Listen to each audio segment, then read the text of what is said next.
I'm Lucy Hawking. I'm Stephen Hawking's daughter. It just used to cause absolute consternation. You know, people would just stand there and stare. Whereas my father had his own electric wheelchair, which he used to drive at great speed across the whole of Cambridge, accompanied by me and my older brother, so two sort of blonde little moppets running alongside with ice creams.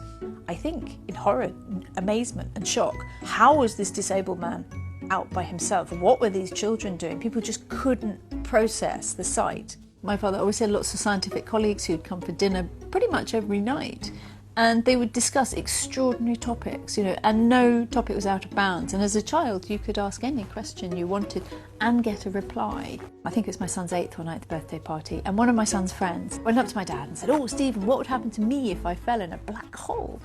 And everyone was really interested, and everyone waited for the answer. And my father said, "You'd be turned into spaghetti." Of course, all the kids were really thrilled, and they totally understood his answer. And all the adults kind of pretended they did and went, "Oh, yes, yes."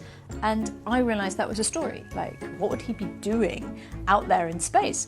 And so I said to my father, "I think we should do this. I think I'll write the story, and you put in the accurate scientific descriptions of the universe." Once upon a time, there was a scientist called Stephen. He also had a little daughter called Lucy. People who have lived in war zones, I mean, people who've lived in really extreme circumstances seem to find something very, very inspirational in his example of perseverance and persistence, and his kind of ability to rise above his suffering and still want to communicate at a higher level with humour to a world population.